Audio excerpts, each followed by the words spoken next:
Sa buhay ng tao. Walang habang profesyon, walang milyong taong nagpo-prosesyon ang pwede mong itapat sa isang buhay ng isang tao. Malapit.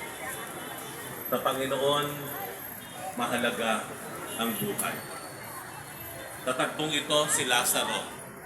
Si Lazaro ay pwedeng maging sino man sa atin.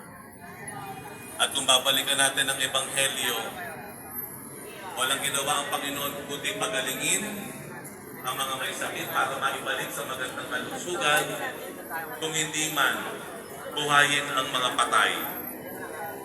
Buhayin ang isang batang babae na pinaglalamayan na, buhayin ang binatang lalaki na nasa posisyon na papuntang